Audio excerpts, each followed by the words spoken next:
In Ward 2 with Nancy Hammond, you get 1 minute for your opening statement. Thank you. I'm Nancy Hammond, and thanks to the Merriam Community Center for hosting this event. To tell you a little bit about me and my experience, I'm a community emergency response. I trained with the fire department. I'm also with Reese Cross America committee member, which I'm honored to do at Leavenworth National Cemetery. I'm a former first vice of the American Legion Auxiliary and was district. I am also a member of the Water Garden Society, where I bring 1,000 people in Merriam every year. And I'd like to do something with our downtown so I don't have to send them somewhere else to get a drink or to Quick Trip. So, and I also used to be a journalist for the Kansan. I used to be a former downtown Shawnee Beautification Committee member, doing events and other things with Shawnee. And I am also a previous business owner. I'm running for city council because I truly, truly love this community. I am a longtime resident of 30 years. I've raised 5 fabulous kids here in Merriam. Finish your thought, yeah, of course. Okay. It has always been affordable as a homeowner to live here. But recently, after I've gone door to door and I try to hit as many people and talk to residents, they're on fixed incomes, our veterans, longtime residents, our senior citizens. They are on a fixed income and have to make the decisions that are burdening them on their taxes right now. So we'll finish those thoughts up and we'll have plenty of opportunities to discuss the issue. Yep. But thank you very much, Nancy Hammond, for your opening statement. Amy Ryder, also in Ward 2, your opening statement, 1 minute. Hi, my name's Amy Ryder. I'm running for City Council in Ward 2. I am a college graduate. I got my landscape and turf management degree at K-State with a minor in American Ethnic Studies. And I would like to bring the things that I've learned through work and at my time at K-State to Merriam. So my mom was actually running for city commission a few years ago, and I watched her go through that. And she's been pretty involved with politics. So I would like to join that legacy here in Merriam because I love Merriam. I've lived here for about 10 years. My sister moved here if I would come to visit her. You can finish your thought, of course. So it was about 10 years ago that I first came to Merriam and just fell in love with it. So I'd like to continue that for my children. Now for some questions, some of which come directly from our readers. And going in order, we will start with Amy Ryder back in Ward 2. All of you will get the same questions and time to respond to those. Here is the first question, and it might set up some other issues that come up later, but gives you a chance to maybe give a broader overview. Amy Ryder, what is the greatest challenge you think Merriam faces over the next 4 years, and what steps would you take in office in order to meet that challenge? Maybe lean into the mic a little bit. 2 minutes. In my opinion, the biggest issue facing Merriam is the poverty level. Merriam has the highest poverty rate out of all of Johnson County, and therefore I think that we need to advocate I want to advocate for high-value gathering places where we can meet outside of work. I want to make Merriam walkable so that we have alternative methods of transportation as well as recreation, and would like to support the development of affordable housing and various other types of housing besides the single-family housing that we currently have a very large amount of. And back in Ward 2, Nancy Hammond, what is the greatest challenge you think Merriam faces over the next 4 years, and what steps would you take to meet that challenge? Well, he just took the words out of my mouth, so I'm going to the next one. It was actually car sales and revenue. You're more than welcome to expound on it yourself. That's okay. I think that we need to add more revenue. But here is my feeling after talking to all the residents, because I am the voice for the residents. It's not my voice. Our roads need reevaluated for safety. We are overstretched on our roads right now. Arteries that are going through Merriam, Kansas right now. There's speeding issues. We had a child hit by a car a couple weeks ago at the elementary school. We need simple things right now like pedestrian lights, speed bumps in that area for the protection of pedestrians and children. You know, our veterans and, like I said, our senior citizens and our longtime residents are facing the burdens of our taxes right now. And so we need to find some kind of incentive for them right now as well. I've reached out to a couple places right now, and there are different food supplies that we can give our residents right now that are in need. We are also facing, of course, COVID right now, which has made life a little bit difficult on everybody. So I think that right now, spending a lot of money in Merriam ought to be deeply invested on safety issues, seniors, you know, our veterans, making sure they're cared for. We have residents right now that can't make it to the grocery store because they have to walk 2 miles and they don't own a car. And it's easy for us to sit in a chair and go, you know, well, what do they need a grocery store for? Well, there is about 15,000 people we calculated that would go to that grocery store if we could replace it, put it in the OK Mart. And so that is another issue we're facing. And when you start bringing in more residential as far as, you know, supplying them with apartments or other housing, we need to conquer these other issues before we can stretch out any further. Down the line and rotating. In line with current guidance from the County, Merriam at this time is strongly recommending but not requiring masks be worn indoors. A couple of you have mentioned the pandemic already. Merriam has not gone as far as some other Johnson County cities, namely Prairie Village and Roland Park, both who are currently mandating masks in most public indoor settings amid the ongoing spread of the Delta variant. Assess how the city has responded to the pandemic over the last year and a half. Do you agree with the city's approach? Is there anything you would want to see changed if elected? Over to Ward 2 and Nancy Hammond. Do you agree with the city's approach to COVID-19? Is there anything you would want to see changed if elected? No, I actually think our city is doing a fantastic job.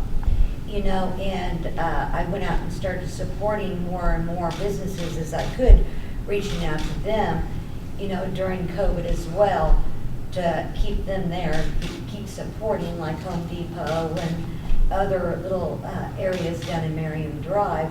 But I did notice there's hand sanitizers, there's masks available anywhere you go, so you feel more comfortable going shopping, you know, and there's little towelettes that you can wipe down your cart with in most areas. So I think we're doing a fabulous job. And to round out this question, Amy Ryder, still in Ward 2, your thoughts on the city's approach to COVID-19. Is there anything you would want to see changed if elected? I think my response is relatively the same as everyone else's. I think there's really not a whole lot the city can do, especially legally speaking. So we've done the best we can, and if things change with the guidelines, I think Merriam is, as far as what I can tell, on board for following those as well. So I'd just say continue doing what we're doing. Let's continue to talk about development at the former Kmart site at Shawnee Mission Parkway and Antioch Road. It has stood vacant for nearly 9 years. Current Mayor Ken Sissom has called the property blighted. The city has begun the process of amending the I-35 TIF district to include that property in order to potentially pave the way for the use of tax incentives for the development of that site. If elected, would you support using tax incentives for that site? What would be a successful development on that lot, in your opinion? And we'll start with Amy Ryder in Ward 2. So I am not opposed to tax incentives in order to develop that lot. I do think that if we offer tax incentives, we need to also offer them to the local businesses, the current businesses, not just commercial businesses. And then as also, I have personally witnessed businesses come to a location, take the tax-free incentives, and then the day that the tax incentive left, they left as well. So I definitely don't want to see that happen here. So my suggestion for that would be to, as the years progress, to slowly wean them off of the tax incentives so that their business has a chance to catch up. And then for current businesses, because I don't think it should be one-sided, I think it would be nice to offer to them just to help revitalize their current locations. Or if they wanted to upgrade and move into the bigger lot, then that would have that opportunity as well. And back over to Nancy Hammond.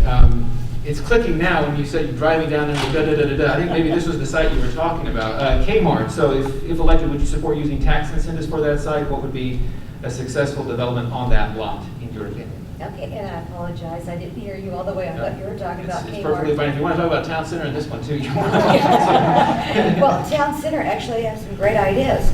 We could bring in outdoor vendors into that parking lot. We can bring outdoor concerts. People are bringing outdoor concerts to centers that used to fill, okay? And now they are bringing in like 5,000, 4,000 people into those centers, you know? And now the shopping has just started exploding. But the only problem is we cannot control if the owner decides to increase that rent. We have no control over that. And that seems to be the problem because Dick's is thinking about moving out. Marshall's, I hear, is thinking about moving out. So we're gonna start having a little bit of issues with that property sooner or later. Now back to the OK market. I don't mind incentives if they're used properly. If something comes out and it's 350 pages long, we need to go over all those 350 pages. If it's an incentive to make sure that I's are crossed, and T's are crossed, it does not come back in any way to harm or raise taxes on, you know, as citizens here in Merriam. But something needs to be done. And like I said, I would not give any incentives until that development is done, just to guarantee they're gonna open the doors. And I think we should put that in a contract, you know. I have no problem with that. But we've got to be very careful about tip tax, incentives, and what we're talking about in exploring that option. In fact, I don't mind saying, but this is the first time I've ever been running for a public office, so I have a lot to learn. And so I meet with different attorneys and they're feeding me and helping me explore different options into the problems that we are now having and facing. The heart of downtown Merriam lies in the Turkey Creek floodplain, which has stymied efforts at times to revitalize that area for years. A proposal before Congress might provide $43 million in funding for levees that would take it out of the floodplain and allow for real redevelopment. World War II, Nancy Hammond, this question to you. What's your vision for the downtown area? What, if anything, should the city government be doing to make that vision a reality? You know, I've been doing this for 30 years. We've been talking about this floodplain. You know, I'd love to see it off the floodplain. I really would. Do you know we have residents paying extra for their insurance because they're living on a floodplain? I never knew that until I went out and started talking and visiting to people. One resident told me they paid $5,000 for their insurance to be on a floodplain for 1 year. So, you know, not only is it, do we need to get it off a floodplain, just get it over with and let's do it, you know. I see a lot of vision for downtown. I've traveled the countryside, and what I like to do is find towns, not cities, but towns that are beautiful in art and structure and unique and have a lot to offer. And here we have a lot to offer. You know, this is a great opportunity if we got off that floodplain that I could say, hey girls, instead of going to Shawnee and spending our revenue in Overland Park, we're gonna have girls' night, or the guys are gonna have guys' night, or everybody go out, and we're gonna go to downtown and we're gonna spend money and enjoy ourselves. That's what I like to see happen. I like to see individual stores come down there, craft stores, you know, a wide variety of different stores.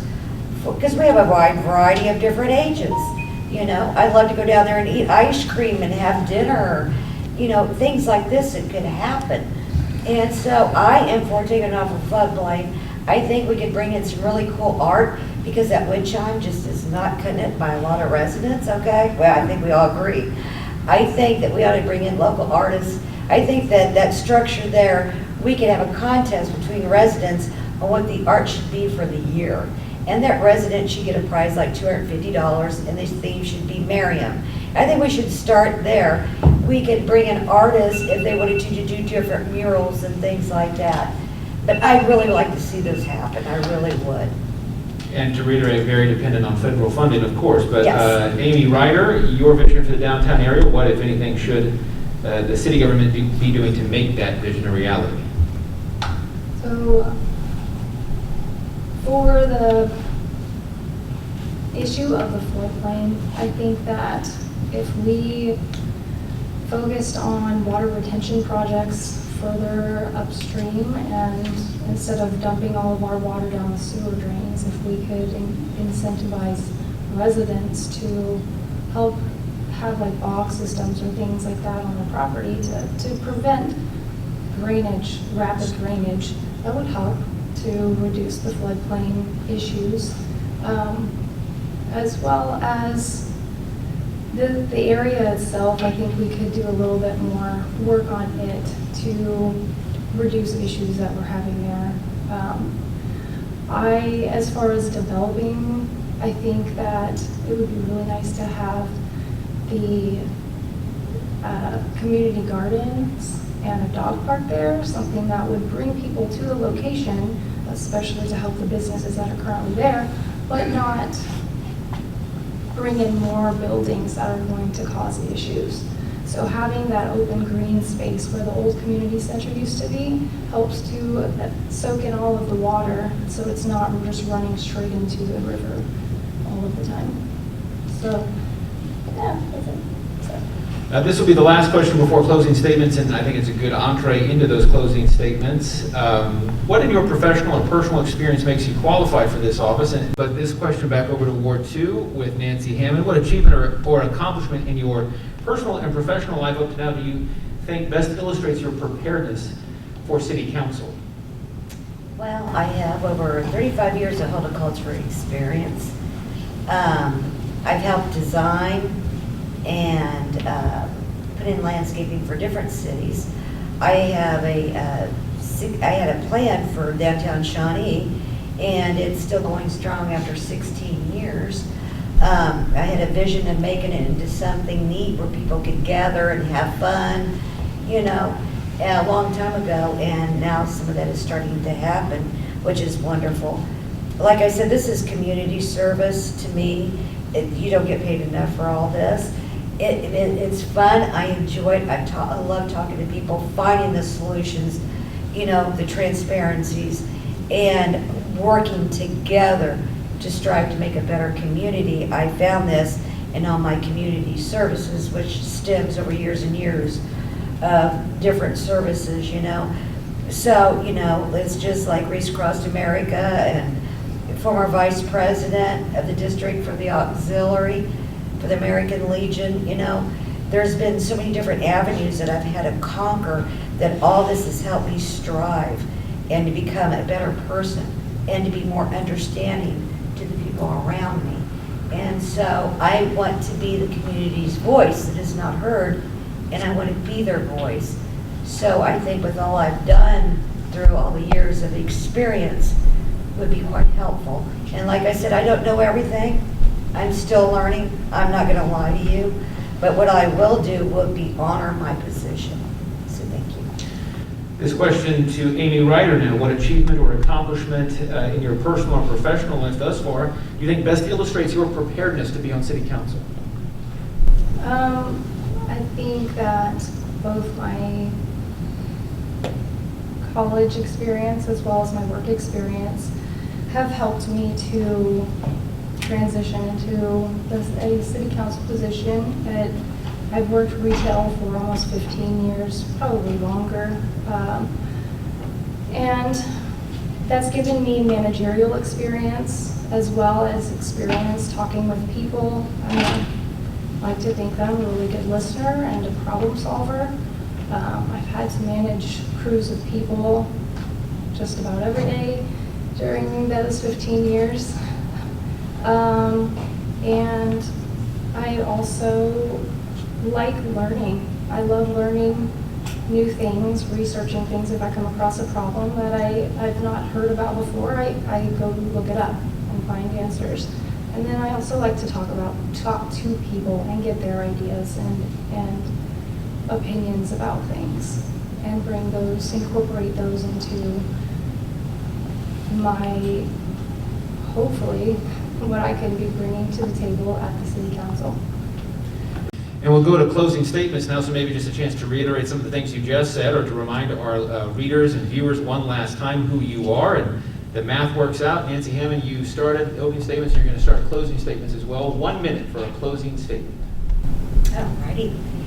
Well, I am honored to be here tonight. Anytime there is a seat in the House and we're sitting in it, it's an honor to be here, whether we strive to make it in that next seat.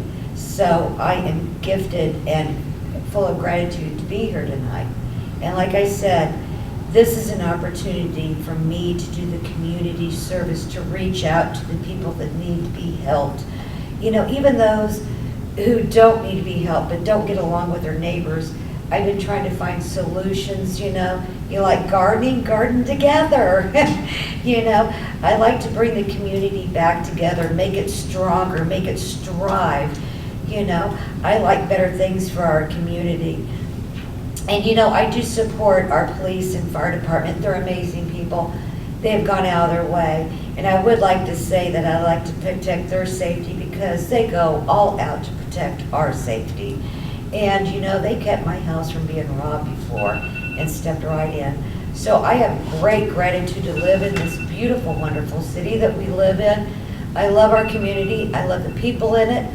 And I am just honored to be here. Thank you. Thank you, Nancy Hammond. And Amy Ryder, also in Ward 2, your closing statement. My name is Amy Ryder, and I would like to see so much happen here. I would love to be the voice for the people. I would love to be the person that goes and knocks on doors and people come to me and feel comfortable talking to me, bring any issues that they have to the city council, so we can make everybody comfortable here and feel like a community. I feel like this past year, people really need community, and to give people the space, such as community gardens and things like that, where they can mingle with like-minded people who have similar interests. I would love to see that happen and continue talking with my fellow residents. I want to thank the candidates here tonight participating in this forum. Give them a round of applause.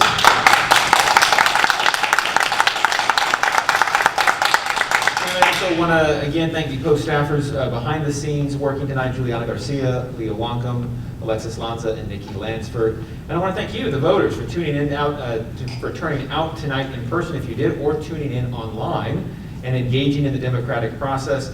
Here are some reminders about voting before we go. The deadline to register to vote is Tuesday, October 12th. Advance mail-in ballots go out the next day, October 13th.